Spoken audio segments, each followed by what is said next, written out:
magandang umaga po sa ating lahat.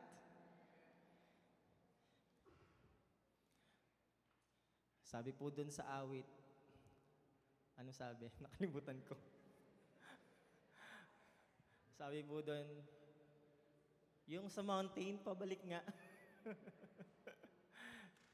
Pabalik nga po nung lyrics dun sa mountain. Didn't get there on my own. Kasi related po to sa message ng last week eh.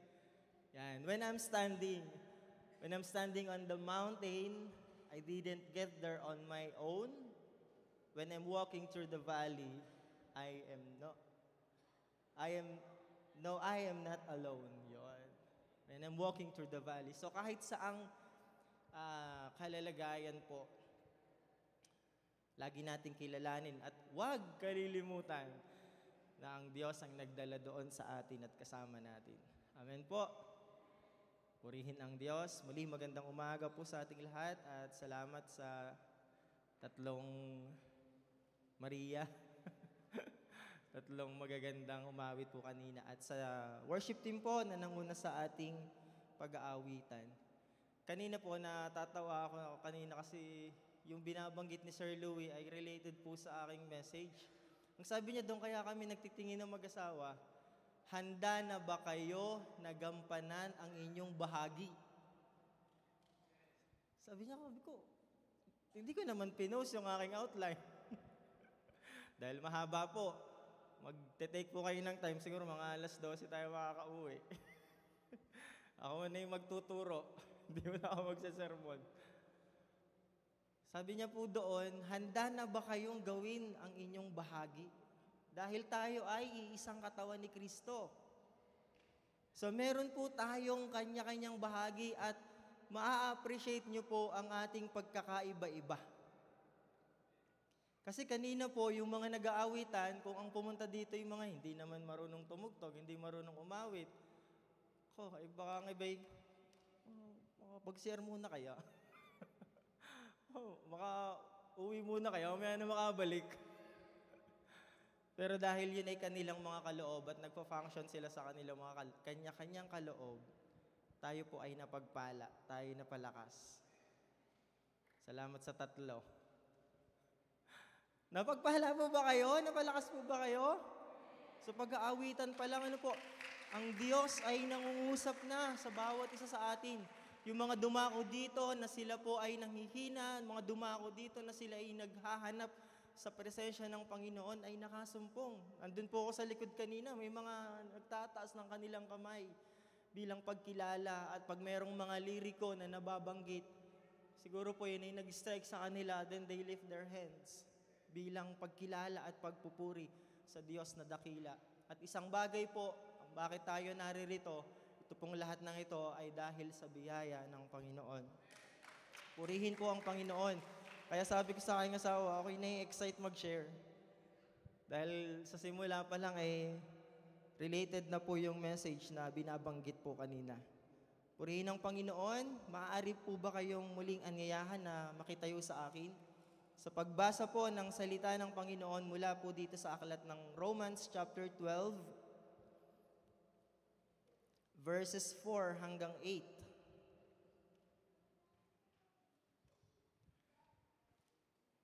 Romans 12, 4 to 8. Meron po ba dito? Yan. Basahin muna po natin sa English. Sige nga po, sabay-sabay po tayo. 1, 2, 3, begin. For us in one body, we have many members, and all the members do not have the same function. So we, though many, are one body in Christ, and individually members one of another, having gifts that differ according to the grace given to us, let us use them. If prophecy, in any proportion to our faith, if service, in our serving, he who teaches in his teaching, he who exhorts in his exhortation, he who contributes in liberality, he who gives aid with zeal, he who does acts of mercy with cheerfulness. Tayo po'y manalangin. Maraming salamat po, dakilang Diyos. Kami po ay iba-iba. Maraming salamat sa bawat kaloob na inyong ibinigay sa amin. Dahil sa inyong biyaya, hayaan niyo po na kami po ay mag-function according to our gifts, Panginoon, na nilayon po ninyo to edify this body of yours. Dalangin namin, Panginoon, maging mabuti kaming katiwala. Salamat po, purihin ka sa pangalan ni Jesus. Amen. Maraming salamat po, kayo po ay makakaupo na. Gusto ko lang pong basahin sa Tagalog bago po ako magpatuloy. Ang sabi po doon, ang katawan ay binubuo ng maraming bahagi at hindi pare-pareho ang gawain ng bawat isa. Gayon din naman, tayo'y marami ngunit nabubuo sa isang katawan ni Kristo at isa't isa'y bahagi ng iba. Yamang mayroon tayong mga kaloob na magkakaiba ayon sa kagandahang loob ng Diyos sa atin, gamitin natin ang mga kaloob na iyan. Kung paghahayag ng kalooban ng Diyos ang ipinagkaloob sa atin, pahayag natin ito ayon sa sukat ng ating pananampalataya. Kung paglilingkod, maglingkod tayo. Magturo ang tumanggap ng kaloob ng pagtuturo at mangaral ang may kaloob ng pangangaral. Kung pag-aabuloy, mag-abuloy ng buong kaya. Kung pamumuno, mamuno ng buong sikap. Kung pagkakawang gawa, gawin ito ng buong galak. Sa Biblia po, sa New Testament, ay mayroon pong 3 gifts. Yung gifts of the Father, gifts of the Son, tsaka gifts of the Holy Spirit. Sa Father po, yung motivational na tinatawag mula po dito sa aklat ng Romans. Sa Holy Spirit, sa aklat po ng 1 Corinthians chapter 12, yung manifestation. At sa Ephesians chapter 4, verse 11, yun naman po yung ministry gifts na ibinigay para sa atin. At lahat po ng ito, ang purpose nito is to edify the body of Christ. At tayo po ito, ang katawan ni Kristo. Sabihin, hindi ibinigay ang kaloob para sa ating sariling kapakinabangan. Ibinigay ang kaloob ng Diyos sa atin para mapalakas ang iglesia ni Kristo. Baka magtaka kayo, iglesia ni Kristo. Tayo, tunay na iglesia ni Kristo. Ibig sabihin kasi ng iglesia is ecclesia, the called out ones. Tayo ang tunay na church ng ating Panginoon. So balikan lang po natin yung ilang background po nito. Binanggit ni Apostol Pablo sa mga taga-Roma, sa mga naunang talata, chapter 11, 1 to 11, ang biyaya ng Panginoon, ang dati nating kalalagayan, at dahil sa Panginoon tayo po ay naligtas. Dahil sa kagandahang loob, dahil sa kanyang biyaya. Romans chapter 5 verse 8, ang sabi po doon, while we were yet sinners, Christ died for us. Wala talaga tayong may pagmamalaki sa harapan ng Diyos. Dahil lahat ng ito ay sa kanyang biyaya. So binanggit niya po ang kalalagayan ng mga tao sa harapan ng Diyos. At kung paanong pinagpala po tayo dahil sa Panginoon. And then sabi po ng chapter 12, may conclusion, kaya nga, verse 1, kaya nga, therefore, mga kapatid, alang-alang sa masaganang habag ng Diyos sa atin, so binanggit po yun, yung kalalagayan natin dahil sa kahabagan ng Diyos, ako'y namamanhik sa inyo, ialay niyo ang inyong sarili bilang handog na buhay, banal at kalugod-lugod sa Kanya. So ini-encourage ni Paul ang mga mananampalataya na ialay ang kanilang buhay ayon sa kagandahang loob ng Diyos sa bawat isa sa kanila. Kung sa atin naman po ay ayon sa kagandahang loob ng Diyos sa atin. Lagi pong nababanggit dito ang motibasyon ng ating paglilingkod ay hindi dahil kung kanino man. Ang motibasyon ng ating paglilingkod ay dahil sa kagandahang loob ng Diyos. Pag sinabi pong paglilingkod, hindi lang yung paghayo. Lahat ng bagay na ginagawa nating paglilingkod, lahat po ng ito'y nagagawa natin dahil sa kagandahang loob ng Diyos. Tingnan niyo po, ang sabi po dito, pantay-pantay tayo eh. Sa katawan, sa physical body, walang higit na mahalaga. Lahat ay mahalaga. Hello? Tingnan niyo po, dahil sa kaloob ng Diyos sa akin, verse 3, sinasabi ko sa bawat isa sa inyo, huwag niyong pahalagahan ng higit sa nararapat ang inyong sarili. Sa halip, pakalimiin niyo ang tunay niyong katatayuan ayon sa sukat ng pananampalatayang pinagkaloob ng Diyos sa bawat isa sa inyo. So wag nating isipin mas mahalaga tayo kung wala ka, hindi na magpapatuloy yon. Napakalaking pagkakamali yan. Kasi magpapatuloy yan kahit wala ka dahil yan ay gawain ng Panginoon. So napakaganda naman kung kasama ka. Hello? Napakaganda kung kasama ka. Hindi maganda kung wala ka. Mas maganda kung kasama ka dahil ikaw ay bahagi ng katawan ni Kristo. Tingnan po natin ang meaning ng motivational gift.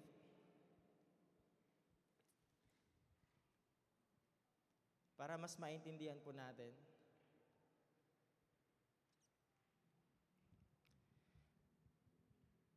Ayan. A motivational gift is the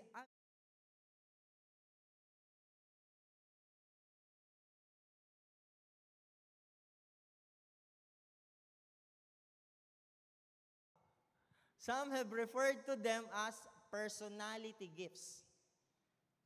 So, balik muna po tayo doon. So, ang motivational gifts po, ito yung natural sa iyo, nagpo-force sa iyo para gawin yung mga bagay sa paraan. Sa paraan mo mismo. Personality gifts nga po ang tawag dyan. Next po, ito po yung biblical meaning. It is a foundational spiritual abilities from the Bible that drive you how a person acts and serve others. Napansin niyo po yung motivational gifts, ito po ay paglilingkod. At sa paglilingkod, ang hinahanap natin ay ang kanilang kabutihan. Ang makapagpapagaan sa kanila, yan po ang paglilingkod. Ano po yung purpose ng gift na ito? Una is to equip for work. Kailangan nating ma-equip para ma-accomplish po natin yung ating mga kanya-kanyang task. Kaya salamat sa Panginoon, kakatapos lamang po, yung may kaloob ng mga pagtuturo sa atin ay nagturo sa mga tagapagturo para sila'y ma-equip at ma-accomplish nila yung kanilang mga kanya-kanyang task. Padalwa po is to build up the body. To build up the body, patatlo po is to create unity in the organization in which the gifts are being employed. At pangapat po is to lead to knowledge of the Son of God, which increases the person's faith in Christ. So ang kaloob po, ang purpose nito ay upang makilala natin ang Panginoon, mailapit tayo sa Panginoon, at ang ating pananampalataya, ang sabi ng Biblia, ay mag-matured. Umunlad, sabi ni Apostol Pedro, umunlad sa pagkakilala sa Panginoon. So mahalaga po na maintindihan natin po itong kaloob na ito. Since ito po yung natural sa atin, ito po yung nasa atin na personality gifts, ang tawag po, kailangan po ito'y ma-develop para maging kapaki-pakinabang. So mahalaga po ito sapagkat ito'y merong malaking epekto sa ating buhay. Kaya hindi dapat po natin ito i-underestimate. Ito po yung nagpo-provide ng insight sa atin kung papaano tayo magdidesisyon sa atin pong mga buhay o kung ano yung ating dapat na gawin. Ito po yung nagbibigay ng influensya sa atin kung papaano natin mapiperceive yung mga bagay po na ating nai-encounter. It is called motivational because it is a driving force in our behavior. Understanding this affects our willingness to accept and forgive certain behaviors in the family and friends. This knowledge prepares one to communicate more effectively. Para maintindihan niyo po, una ang inyong sarili, pagkatapos yung iba.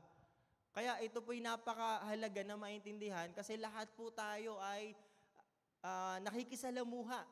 Meron tayong kanya-kanyang pamilya, meron tayong kaibigan, meron tayong kaklase or sa mga may trabaho ay merong mga trabaho. Palagay ko naman dito lahat may kapitbahay. So tayo po'y nakikisalamuha. Mahalaga maintindihan natin ito pong motivational gift. Ito pong personality gift. Para hindi tayo maging, sabi nga sa palabas sa Itbulaga, judgmental. Para hindi tayo maging judgmental. At maintindihan natin, kaya pala, kasi ito ang kanyang kaloob. Excited na po ba kayong malaman? Parang wala. Closing prayer na tayo. Tapos na po. Excited na po ba kayong malaman ng kaloob nyo?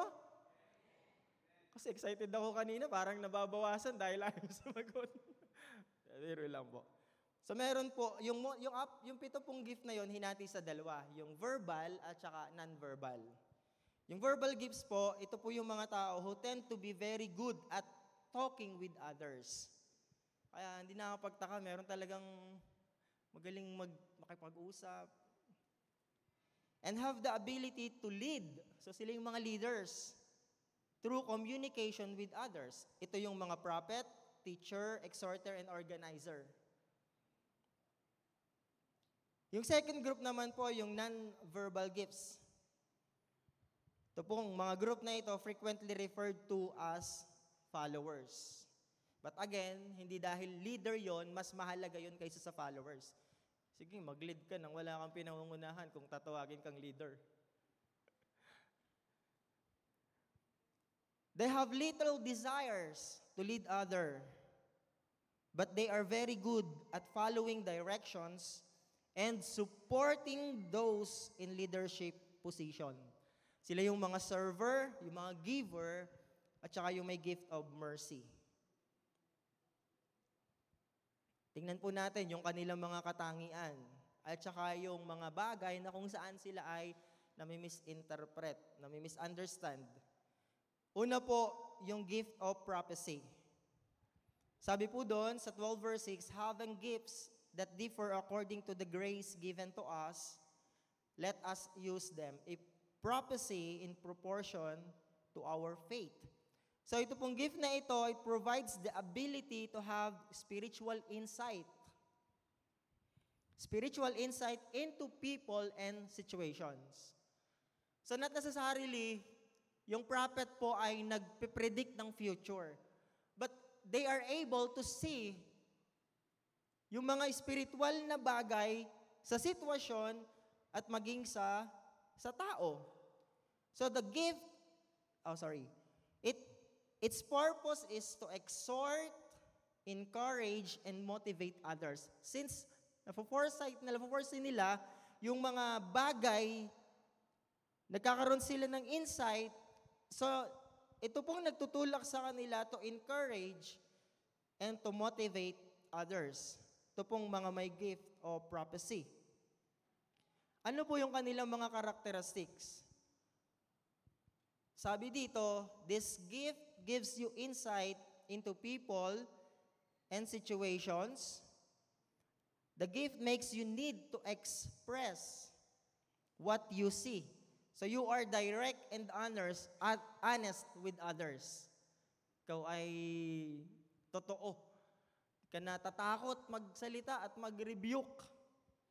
May kilala po ba kayong ganyan? Also, dahil ikaw ay honest sa iba, you are honest with yourself. Waiting others to identify your blind spots. Di ka takot din na makita yung iyong kahinaan at sabihin sa iyo. Actually, mas na-appreciate mo pa pag sinabi sa iyo yung iyong kahinaan. Di po ba may mga ganyan? Meron na na-appreciate ka, pero pag meron naman na pag sinabi mo yung kahinaan mo, parang iba ang tugon, parang tampo. Pero yung iba, appreciated. Ay, salamat. Buti na lang sinabi mo. Meron po akong isang nakausap, sabi sa akin, kasi sabi ko sa kanya, ayoko naman sa ibang manggagaling. Gusto ko sa iyo mismo. Totoo ba? Sabi niya sa akin, Pastor, salamat. Na-appreciate ko yung pagiging prangka mo. Hindi ko po sinasabi, gift ko to. Naging example ko lang po. Kasi may tinatawag po na secondary at saka po yung primary. Meron talagang lalabas sa iyo. Ito talaga yung karakter mo. Hindi mo siya pinipilit. Pero ikaw talaga ito. Sabi niya, salamat, Pastor. Sa inyo mismo, ayoko rin kasi sa iba magagaling. Unfair naman. Kung maniniwala agad ako sa iba nang hindi pa naman kita tinatanong. Ano po naman yung kanilang mga weaknesses? So nami-misunderstand po sila dito. People interpret his frankness as harshness. Parang rude ka. Napaka-harsh mong magsalita kasi prangka ka nga eh. And people interpret your desire to speak the truth as not listening to another point of view. Since ikaw ay nasa verbal gifts, love na love mo ang magsalita. Natural na sa iyo yun. Hindi ka natatakot na mag-rebuke. At meron kang discerning of spirits kung ang mga yan ay gumagawa ng hindi ayon sa kalooban ng Diyos. Dahil po ito'y 7, bibilisan ko na. Padaluan na po tayo. Motivational gift of serving. Ang sabi doon, if service in our serving, the one who teaches in his teaching. So may gift naman po nito is meeting others' needs through practical assistance and love. Ito naman yung mga walang pagod kahit maghapon ay gumawa ng gumawa. Pansin nyo, hindi lahat ganyan. Yung iba nakapaghugas lang ng pinggan eh. Aba, yung iba naman. Ako galang ang tao din eh. Pero yung iba tuwang-tuwa, kaysa sa mag-aral, mas gusto pa niya maghugas ng pinggan. Kaysa sa mag-aral, mas gusto pa niya magwalis.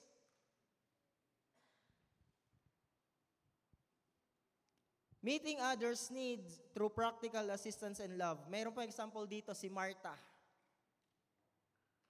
Tandaan niyo po si Martha, nung dumating si Jesus, abalang-abala siya para ma-meet yung need ni Jesus. Kasi iniisip niya, kailangan si Jesus ay mapakain namin.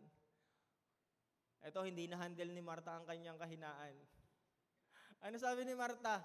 Aba, Panginoon, ay kayo nang magsabi diyan. Ay tulong-tulungin naman ako. Ano po yung kanilang mga characteristics? Servers detect and meet practical needs before others notice them. So, ang una agad nakakakita ng mga pangangailangan na yung may mga gift of serving.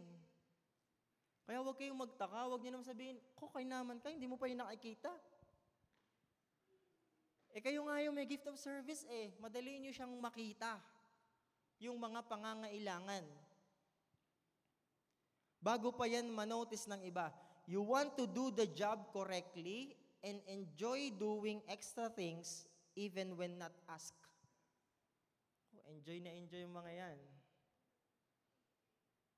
Kaya nga lang, dapat ay tama ang gagawin mo. Kaya yung mga nagugas ng pinggan, ay may mumu pa, may nakadikit, ay dahil may gift ng paglilingkod, nag-enjoy siya. Hindi siya nagagalit. Nag-enjoy siya. Kasi yun ang kanyang kaloob. Ang kanila naman pong weakness, you may be critical when others do not detect and meet obvious needs. Yun nga, yung binabanggit ko po kanina. Obvious na naman Lilimutin mo na, hindi mo pa malimot. Okay, lilinisin mo.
Ano ba, Ninong?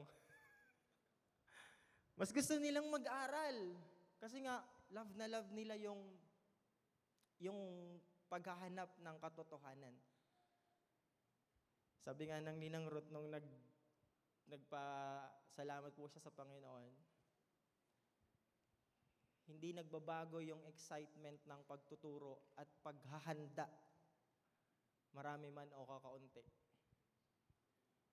Yan po yung may mga kaloob ng pagtuturo. Hindi yung nakatingin sa, dadalawa naman. Ina, kaya ko na yan. Hindi po, sila pinaghahandaan talaga. Kayo ho ba naghahanda? Yung mga hindi nag-amen, naiintindihan ko kayo, baka wala kayong kaloob ng pagtuturo. Next po. Motivational gift of exhortation. Paapat na po to.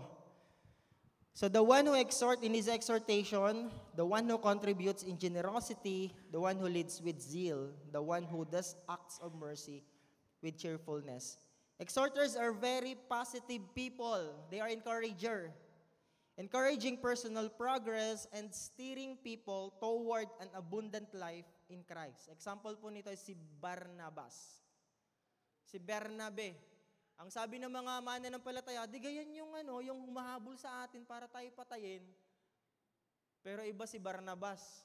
Sinamahan niya si Apostol Pablo, ipinakilala niya sa mga mananampalataya, at si Apostol Pablo ginamit ng Panginoon mightily and effectively. Sino pa ang kanyang in-encourage? Si Marcos. Sabi ni Paul, ay ganito, huwag nang isama yan. Yan na may nangiiwan.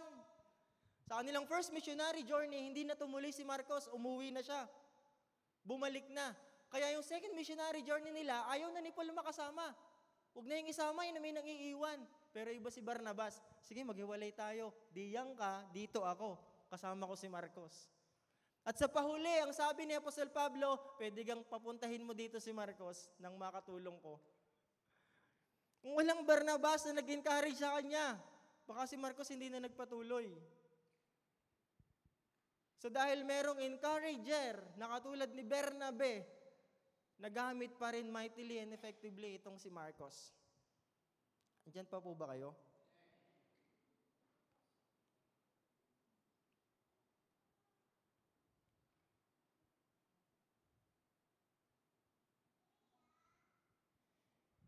Wait lang po at nadali ng aking kamay. Ayan. The exhorters are very positive people. So ano yung characteristics nila? Exhorters focus on people. Gusto nila ma-encourage, gusto nila mapalakas. Exhorters are loved because they love people and have a positive attitude and outlook. Kaya hindi ka maiilang na lumapit sa mga exhorters, sa mga encourager. Kasi hindi sila judgmental. They focus on people. You enjoy counseling people, eager to follow the steps of action and see positive results. Since ikaw ay encourager, natutuwa ka sa success ng iba. Sino po yung ganyan dito? Tayo natutuwa sa tagumpay ng iba. Natutuwa tayo na nagagalak tayo na sila'y nagtatagumpay at lumalakad ng ayon sa kalooban ng Diyos. Ito naman po yung kanilang mga weaknesses at minsan malimit sila ay hindi maintindihan po dito. You may take scriptures out of context to use them in practical application. Totoo po. Ako'y merong kilalang ganito. For the sake na may encourage talaga. Wala na sa konteksto. Kasi nga ang kanilang purpose talaga ay mapalakas. Kaya quote from this verse, from this verse, from this verse, na hindi na yun ang pinag-uusapan. Your emphasis on steps and actions may appear as disregard for the failings of those counseled. Hindi mo na ano nila, na parang ano ka na, hindi mo na titingnan yung kanilang ability ba, kaya ba nila to? Kasi merong mga binibigay na steps of actions. Kasi yun ang nakikita mo for them to grow and encourage. Yan. Dito na po tayo sa non-verbal. Ito po yung una sa non-verbal. Motivational gift of giving. Yun. Sabi po dito, givers are motivated to give to God. They do it by sharing their personal, financial, and material assets with generosity for the needs. Example po nito ay si Mary, yung sister ni Martha. Ano yung kanilang katangian? Givers desire to give quietly to God's work. Sila yung mga tao nagsabing, ay, wag mo nang ipapaalam na kami ang nagbigay nito. Wag nang sasabihin ng pangalan. Givers are alert to valid needs. Alam agad nila yung mga pangangailangan. Kung yung server, alam nila kung ano yung dapat attendan, ang mga givers naman, alam agad nila ang mga dapat tugunin. Ito po, they are joyful when their gifts are answer to a specific prayer of others. Masayang-masaya sila pag yung kanilang kaloob o kanilang ibinigay, yung pala ay answer prayer ng iba. Kasi na-attend yung need ng church. They do not give cheap gifts. Sabi ni kanina inawit po, Tagalog lang. Sabi ni David, I will not offer a sacrifice. Ano pong kasunod? That cost me nothing. Di ako nag-aalay sa Panginoon ng walang kabuluhan. Givers do not give cheap gifts. Givers feel they are part of the work they support through their gifts. Bahagi sila ng gawain na yon. Kaya nga, napakaganda po ng binanggit kanina eh. Handa na ba kayo na gawin ang inyong bahagi? Kasi meron tayong kanya-kanyang bahagi.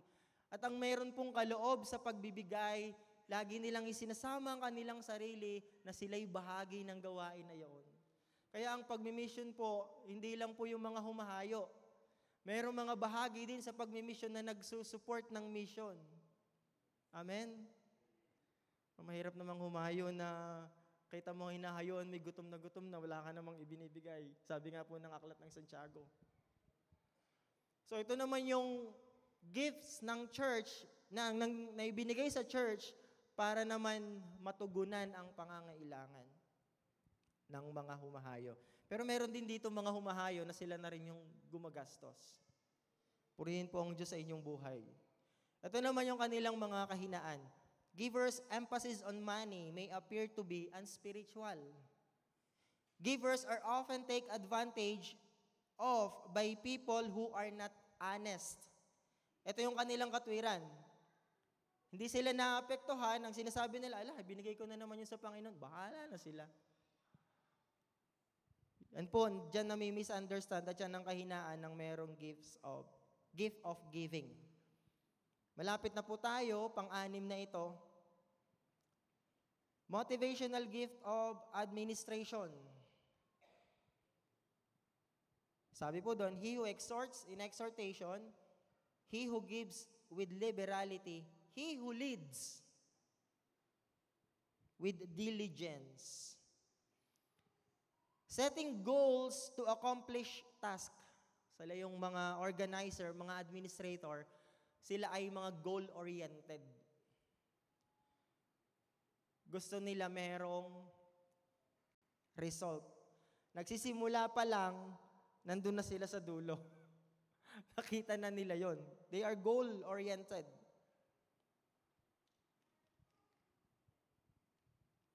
Facilitating things by planning the details. Example po nito, si Nehemiah and even si Joseph.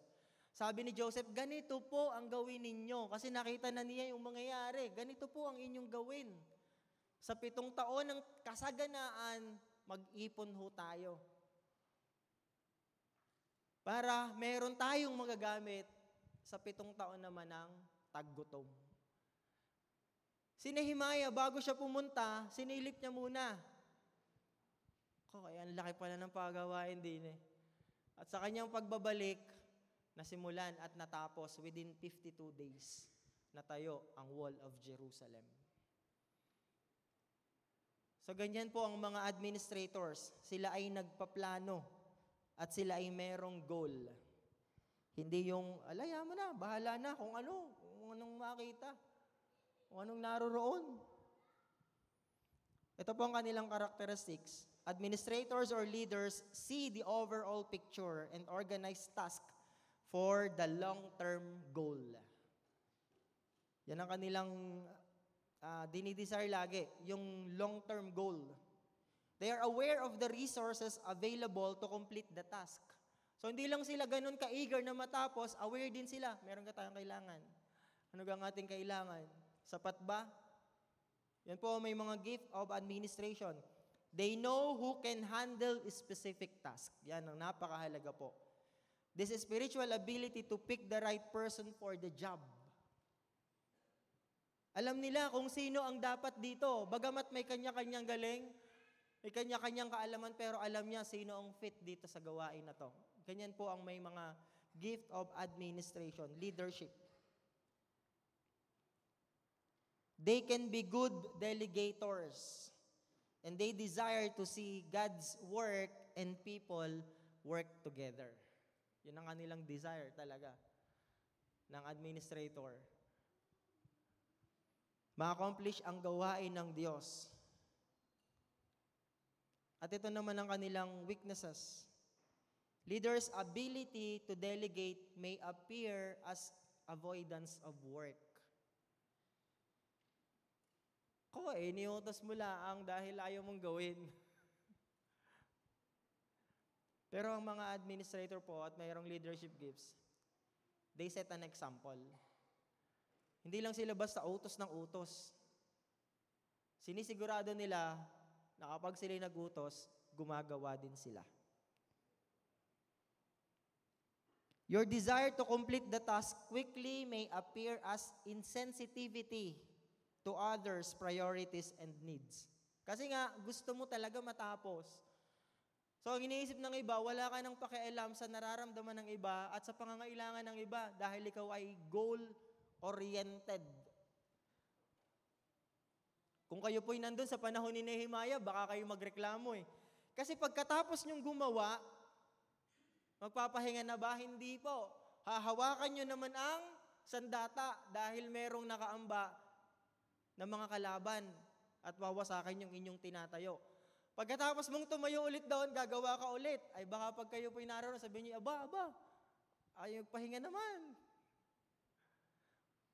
Pero iba si Nehemiah. Kaya within 52 days, natapos nila yung Wall of Jerusalem. At napakahalaga po ng wall kasi ito po'y protection. Alam ni Nehemiah ang need. At ito'y na-accomplish sa tulong at biyaya ng Panginoon. And lastly, ay salamat. Tapos na. Ngayon, tatanungin ko ulit kayo. Nakita nyo na ho ba? Medyo malabo pa. Hindi nyo talaga nakita. Yung iba medyo malabo pa. Yung iba hindi talaga nakita. Ang totoo po, ito yung pinag-aralan namin, siniris namin ito sa Nagpulok. Kada isang gift, isang linggo. Sa atin, isang linggo, 7 gift. Ito po yung kinonsize pa, pinaliit pa. Ito po yung may gift of mercy.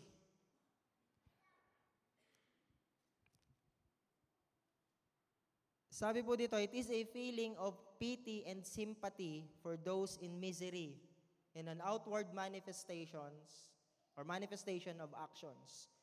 Example nito yung Good Samaritan. Dumaan yung priest, iniwasan yung nangangailangan ng tulong, yung binugbog at ninakawan. Dumaan yung Levite, iniwasan din. Dumaan yung Good Samaritan, nakita niya yung need, nahabag siya.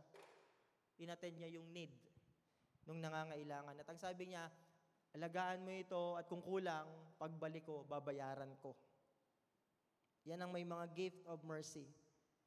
Anong kanilang characteristic? You desire to remove hurts and bring healing. Galing kang makisimpatiya. You are sensitive to words and actions that hurt others. Kaya huwag kayong magtatako, grabe ka naman magsalita. Prophet pala yung nagsalita, grabe ka naman magsalita. Sabi ng prophet, ganito ako eh. Sabi na may gift of mercy, huwag naman ganun ka-harsh. Kasi sila nga, mahabagin. You avoid firmness unless it brings benefit. Merciful ka nga eh. Ito yung kanilang mga weaknesses. Yon, avoiding firmness may appear as weakness and indecision. Then showing mercy may appear illogical because you are too emotionally involved. Minsan po sa incident ng tanay at tatay, sa amin na lang para hindi na kayo mag-isip kung sino 'yon. Sa amin na lang family. Pag ako nagdidisiplina, kita ko ang asawa ko talagang nagkasundo kami. Kapag ako nagdidisiplina, huwag ka makikialam. Pag ikaw, hindi ako makikialam. Nagdidisiplina ako, nahahabag na ang asawa ko, kita ko eh. Hindi niya napigilan, nagsalita na siya. Kasi nga nahahabag na siya. Ang aking tinitingnan, ang gusto ko namang i-impose, ay iba sa gusto niyang i-impose. Parang sabi, huwag naman ganyan. Pag kami na lang, huwag naman ganyan ka-harsh. Huwag naman ganyan ka-dalaga na ang anak mo. Iba naman yung disiplina ng tatay. So, yung may gift of mercy, talagang aware yan sa mga words and even your actions. No, I'm not saying may gift of mercy po ng aking asawa. Di ko alam kung anong gift niya. Siya yung higit na makakaalam. Pero magkaiba talaga. Kapag tayo nag-function according to our gifts, may edify po ang body. And even maintindihan natin kung ano ang kanya-kanyang kaloob. Meron pong isang illustration mula kay Bill Gothard. Hindi na po magkakaibigan, sa church na lang. Merong 7 na member ng church na dumalaw sa isang member ng church na may sakit sa ospital. 7 po. Yung 7 ito, hindi natin masasabi kung disadvantage ba, advantage. Yung 7 itong dumalaw, saktong magkakaiba ang kaloob. Unang dumalaw yung pong server.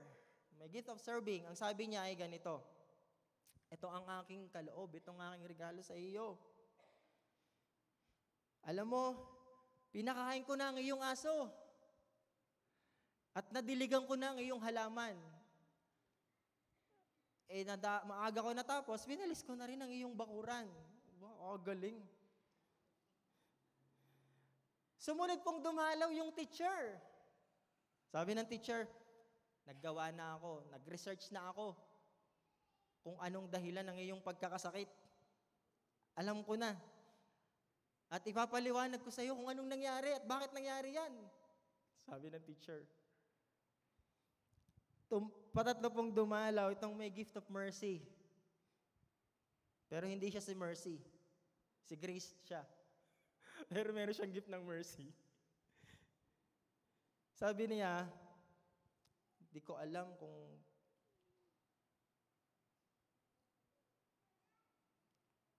Hindi ko alam kung papaano ako magsisimula nang aking sasabihin nung nalaman ko na ikaw ay may sakit. Kumusta ka na? Anong nararamdaman mo? Ay kisimpatya doon sa nararamdaman. Pang-apat po, yung merong gift of giving. Yung giver. Sabi niya ay ganito, meron ka bang insurance para makover lahat ng iyong mga gastusin? Sa atin po yan, PhilHealth. Meron ka bang PhilHealth? So meron ka bang sapat na pambayad para makover lahat ng iyong mga bills dito? Sumagot, wala po. Yun, yung giver, gusto magbigay siya, ito. Pandagdag. Nang nakita ng may sakit, labis pa eh. Pag tinanong kayo, kung kayo, sino gusto niyong dumalaw? Yung giver na lang. Di ba maganda? Lahat, kompleto. Ito po, meron pang dalawa. Yung administrator, ito po, yung administrator, sabi niya ganito, huwag kang mag-alala. Lahat ng iyong trabaho sa opisina, dinelegate ko na. Kaya wag mo nang alalahanin yun. May gumagawa na lahat nun. Administrator magaling siya sa mga delegations. May tatlo pa pala. Isa pa po, yung exhorter, last two. Sabi po ng exhorter ng encourager, paano natin magagamit yung iyong natutunan diyan sa iyong pagkakasakit para naman yung iba ay hindi na maranasan yan at matuto na diyan? Paano kaya natin yan magagamit? Yung iyong pagkakasakit. And then lastly, sa palagay nyo, anong sasabihin ng propeta? Alam ko nang mangyayari yan sa iyo. Ang tigas ng ulo mo. Hindi po. Ang sabi ng propeta ay ganito. Ano kaya sa palagay mo ang dahilan ba't ka nagkasakit? Baka kayo may tinatagong kasalanan. I-confess mo na. Ihingi mo na ng tawad sa Panginoon. Meron ka bang kasalanan na nagiging dahilan? Baka yan. Baka yan na naging cause ng iyong kasalanan. Kaya anong sa palagay niyo mararamdaman nung may sakit? Ay huling pinadalaw ang propeta. Dapat ang huling pinadalaw yung giver. Paglalabas na sa ospital, huling pinadalaw dapat yung giver. So, iba-iba ng kaloob. At ma-appreciate po natin ang church dahil iba-iba tayo ng kaloob. Salamat po, iba-iba tayo ng kaloob. I-appreciate natin yung ginagawa ng iba. Salamat sa worship team. Alam niyo po, hindi madali. Nung Thursday, parang 12:00 na yata nagkatulugan or nag-uwian para lang po iayos yung ating sound system. Bagaman nung Friday siguro nangangapa pa, pero iba na po compare nung Friday sa ngayon. Kung hindi po nila yan inaral, hindi nila yan binigyan ng panahon para magamit ang kanilang kaloob. Hindi lang po yung nasa multimedia, even yung ating mga musicians at saka mga singers. Nag-spend sila ng time para po ay may ayos ang lahat ng ito. Dahil lagi namin pinag-uusapan po sa worship team. Lahat tayo pupunta dito sa bottom line para sa kaayusan. Para mag-benefit ang body. Para ma-edify ang body. Lahat ng bagay gawin natin para sa kaayusan. Para ang Diyos ay maluwalhati. Ang Diyos ay mabigyan ng parangal. Kaya ma-appreciate po natin ang kanya-kanyang kaloob. Huwag nating pagtakhan, bakit ito yung iba? Bakit hindi siya katulad ni sister? Bakit hindi siya katulad ni brother? Magkaiba nga. Magkaiba. At pag hindi tayo nag-function sa ating gift, iba yung gagawa niyan. Pero tingnan niyo po, mas effective kapag ikaw ang gumawa. Example po, yung isang tao, malapit siya sa sunog. May nasusunog. Ayaw maglakad ng paa. Para ma-escape yung sunog, ang ginawa ng kamay, siya na ang gumawa ng gawain ng paa. Naglakad siya ng nakatiwarik. Ayaw, gumana ng paa. Ayaw niyang gawin ang kanyang task So naglakad siya ng nakalakad ng paa. Palagay niyo po anong sasabihin ng makakakita. Pambihira ang taong yon. May paa ay hindi ginagamit Alam nga namang salita ang kamay, ayaw maglakad Nakatiwa, ayaw maglakad Kapag nag-function ka naman nang hindi mo naman kino-consider, kaya sabi po dito, verse 9, maging tunay ang inyong pag-ibig. Maging tunay ang inyong pag-ibig. Yun ang kasunod chapter ng verse 8. Maging totoo ang inyong pagmamahal. Gawin ito ng merong pagmamahal. Tingnan niyo po kapag kayo nag-function, kunwari ang kamay, ginawa naman niya ang bahagi niya, pero dahil wala siyang pagmamahal sa bibig, sinubukan niya ng kanin. Yan naman ang gawain ko Lapang. So sinubukan niya na sinubukan. Pag may nakakakita po sa inyo noon, anong sasabihin? Pambihira naman iyon. Parang ang kamay mo naging robot na eh. Yes, ginagawa mo naman ang task mo, pero walang pagmamahal. Kaya ang body hindi na-edify. So pareho po, kapag hindi ginamit, magsasuffer ang body. Kapag ginamit mo naman ng walang pagmamahal, ganun din. So anong purpose nito? Balikan natin. Ang purpose nito ay para magkaroon ng pagkakaisa. Ang katawan ni Kristo dito po sa lugar ng San Pedro. Tapos na tayo sa mga panahon na kung saan lagi tayo nagsisilipan na kanya-kanyang kahinaan. Tapos na tayo doon. Hello? Nasa panahon na po tayo na nag-aabutan ng kanya-kanyang pangangailangan. Nakikidama sa kung anong may a-attend mo sa pangangailangan ng iba. Kami po talaga appreciate namin. To God be all the glory. Nakasumpong kami ng family po dito. Ang layo na namin, nung kami nagkasakit na balitaan pa lang, hindi natapos ang linggo na yon nang walang dumalaw. Kaya sabi ko sa kanila, ito po totoo, sabi ko sa mga, maglinis tayo. Kakahiya, may darating. Aramdaman ko may darating eh. Kaya naglinis kami. Ewan ko lang sa dumating kung ang tingin ay malinis. Sa amin ay malinis na eh yun. Kasi naglinis kami. Kakasumpong po kami ng family dito. Sa Diyos ang papuri. At yun ay daman-daman namin. Napapalakas ang iglesia kapag ginagawa natin ang ating mga bahagi. Hindi ho natin kaaway ang ating kapatid. Dahil ang kamay, hindi kaaway ang paa. Never sila nag-compete ng kanilang mga gawain. Hindi sinabi ng paa, mas magaling ako sa iyo at mas kailangan ako sa iyo. Hindi po. Sila ay nag-work together for the edification of the body. Tayo po ang katawan ni Kristo. Napakaganda ng illustration sa iglesia ng Panginoon ni Apostol Pablo. Tayo ang katawan ni Kristo. At kung tayo magpo-function according to our gifts, ma-edify ang body, mapapalakas ang body. Hindi ikaw lamang. Tandaan natin, hindi lalakas ang gawain kung ikaw lang ang naririto. Hindi yan magtatagumpay kung hindi dahil sa lahat. Kaya wag mong i-claim. Kaya alam niyo po, napakaganda ng attitude po sa aming pagmi-meeting. Kapag ikaw nag-suggest, at yan ay inakap ng lahat, hindi na lang yan iyo. Kaya pag yan ay naging matagumpay, hindi, ako nag-suggest niyan. Ako nakaisip niyan. Hindi ganon. At kapag nagkamali naman, ay wala naman sisiyan. Ikaw ang nag-suggest niyan. Wala mong ganon. Lahat. Inaakap ng lahat. Kasi mahirap gumalaw ng iisa. Mas masarap gumalaw ng madami. Baka yung ginagawa kong akala ko yung magaling na, maganda na, baka meron pang mas magaling dito.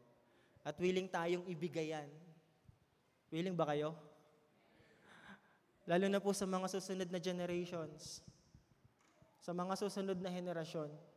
Hindi ang isasali natin ay yung kung ano-ano mga nakaraan na hindi naman naging mabuti sa iglesia, kundi ang isasali natin yung mga bagay na mag-unite sa kanila at magpapalakas.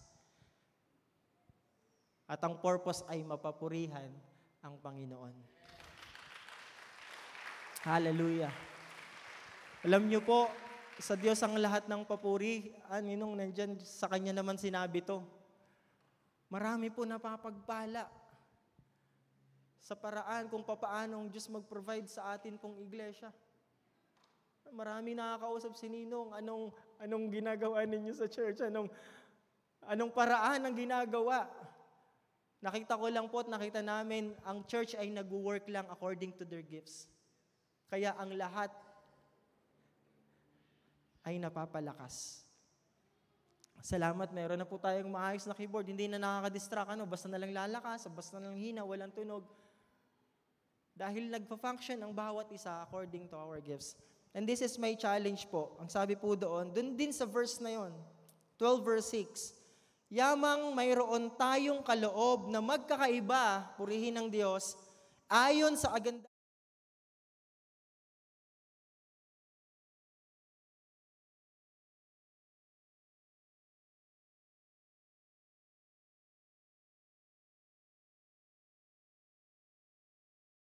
ang iyong kaloob. Hindi pa tapos. At gagamitin ko din ang akin. Para hindi lang siya ang may responsibility. Gamitin mo ang iyong kaloob at gagamitin ko din ang akin. At ang magiging result po nito, wow! Isang malusog na iglesia ng Panginoon. Purihin ng Diyos. Tayo pong lahat ay tumayo, tayo manalangin. Pwede po ba nating awitin ito? We are one in the band of love. Pero kanina narinig ko yung practice medyo mabilis. Pwede po bang pabagali natin? Kasi yung narinig kong version kanina mabagal. Pwede po ba mabagal? Awitin po natin. We are one in the band of love. Mahalin natin ang ating kapatid. Hindi natin siya kaaway. Hallelujah. Purihin ng Diyos.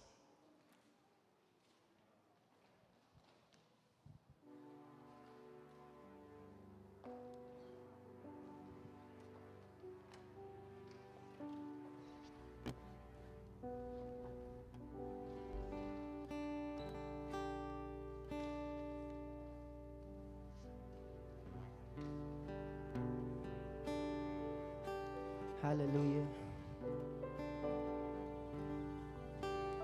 Nagpapasalamat kami, Panginoon,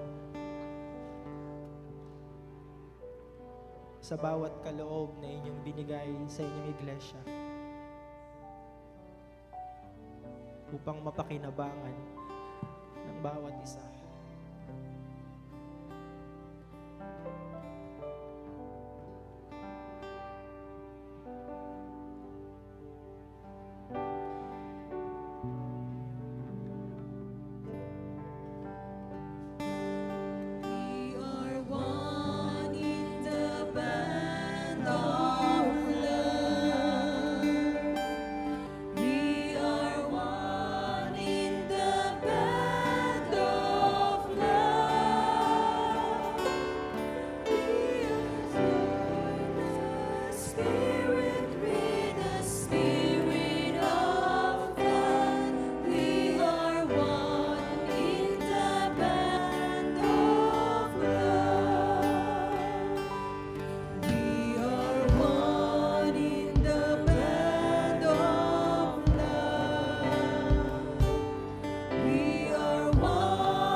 Panahon na ang mga alagad ay nagkaisa.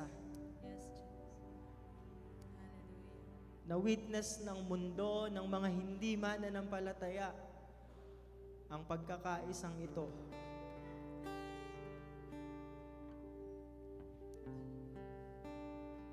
at sila'y nagbigay ng paggalang at pagrespeto dahil sa kanilang pagkakaisa.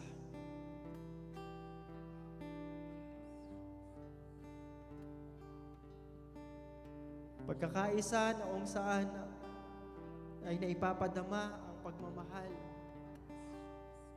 Pagkakaisa na kung saan ay naglilingkuran at nagdadamayan. Pagkakaisang ninanais ng Panginoon upang makinabang ang kanyang iglesia at maparangalan ang kanyang pangalan. Salamat po, Panginoon, sa pagkakaisa na ng iglesyang ito. Alam namin meron pa kaming higit na magagawa para dito upang ang iyong pangalan ay maitaas at maparangalan. At sa kaloob na ibinigay mo sa inyong iglesia, sa bawat isa sa amin, naway masumpungan mo kaming tapat na gumagawa sa kanya-kanyang mga tungkulin. Salamat sa iyong pagmamahal sa iglesia, Panginoon, ng San Pedro Bethel Temple. Kahanga-hanga ang iyong mga gawa sa buhay ng inyong mga lingkod, na ang motibasyon ay ang iyong pagmamahal, ang iyong masaganang biyaya, ang iyong masaganang habag. Salamat po sa buhay ng bawat isa. Amin pong ina-appreciate, Panginoon, ang bawat isa, Panginoon, na gumagampan sa kani-kanilang mga kaloob. Sila po ay pagpapala mo, Panginoon, sa iglesyang ito. Kaya naman, palakasin mo ang bawat isa sa kanila. Ang inyong iglesia, Panginoon, patatagin mo at palakasin. Bagaman may kanya-kanyang mga pinagdaraanan, mga kanya-kanyang suliranin. Salamat po, Panginoon. Ikaw ay kasama namin. At sa paggampan namin sa kanya-kanyang tungkulin, alam namin hindi ka liko upang tugunin at abutin, katagpuin ang kanya-kanyang pangangailangan. Salamat po sa iyong salita na nahayag ngayong umagang ito. Masumpungan mo ang pagkakaisa sa bawat isa sa amin, O Diyos, at maparangalan ang iyong pangalan. Salamat sa kanya-kanyang kaloob. Napakabuti mo, Panginoon, sa iglesia ng San Pedro Bethel Temple. Ibinabalik namin sa iyong lahat ng karangalan at papuri. Ikaw lamang, O Diyos, ang marapat dapat tumanggap ng lahat ng ito. Purihin ka, itong aming dalangin sa pangalan ni Jesus. At ang lahat ng bahagi ng katawan ng Panginoon ay nagsabi ng Amen. Amen and Amen. God bless us all.